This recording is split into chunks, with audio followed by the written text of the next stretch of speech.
Hey, welcome back, everyone. This is Crystal Potoff, and this is the egg, the windmill egg I had worked on that I'm going to put in purple.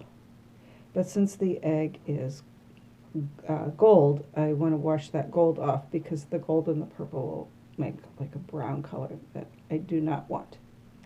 So I moved the camera into the bathroom here to show you how I wash out. So first off, this cool thing here was something that was seen. Somebody came up with this idea. They put it on, I believe it was on the Incredible Egg Pysanky and Wax Boutique Facebook page group. It's a pool noodle cut, and then this is like one of those little laundry mesh bags. So cool. And what it does is I'm going to wash the egg. If the egg would happen to slip out of my hands, it's going to go here and not hit the sink and break. I wish I could remember who came up with this. It's genius. Anyway, so here's my egg. I have plugged the bottom. I plug the bottom. If I'm going to wash the egg or etch it, I plug it with wax. I don't use the silicone plug because I'm too concerned that it might become loose. Water would get inside the egg, or the hole would get wet, weakened, and cracked. I've had better luck plugging it with the wax. Yes, it leaves a little bit of a mark, but you can use a bead reamer and make the hole bigger, or you can use Sharpie and fix it, or it's on the bottom of the egg. Probably nobody's going to see it. So here's how I wash an egg. I'm going to use some Dawn dish soap, and I am going to use water that is not hot because I don't want to get the wax warm and smear it, not cold because that could cause the wax to knock off, especially where there's like little bits of it, like these little dots on here. So I'm going to use water that is kind of room temperature.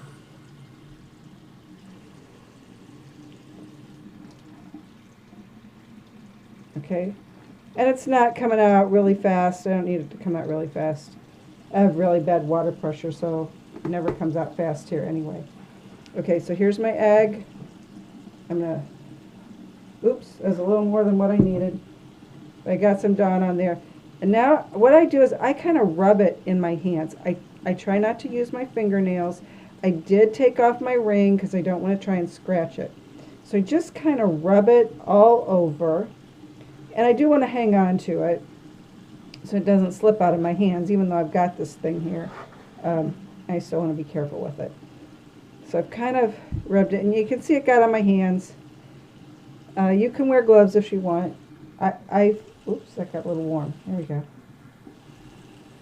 Okay, now I'm going to put it under the water, and it is not completely back to the natural color, which on this egg it was a white chicken egg, but I've got enough of it off that it won't interfere now with the purple dye. So that's what it looks like now. Okay, so I'll dry it off. I'll let it dry for a while, at least 10 minutes, maybe longer, and then I know it's good and dry. And before I put it in the purple dye, I like it to be dry because sometimes if the egg is wet, then the dye doesn't take as well.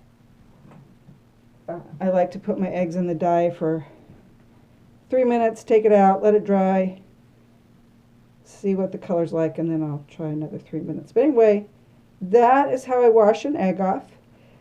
You could also use like a Mrs. Meyer's to get this off. If you wash your egg and it doesn't come off enough, let it dry. Again, at least 10 minutes. You know, if you've got time, let it dry an hour and wash it again. And sometimes that second washing, you'll get it back to the natural color. Hope that helps. And hopefully when I do this one is the purple, the other one I'll be doing with the blue, and you'll see that. And then pretty soon I'll have these two done, and we'll do the big reveal. Thanks for watching.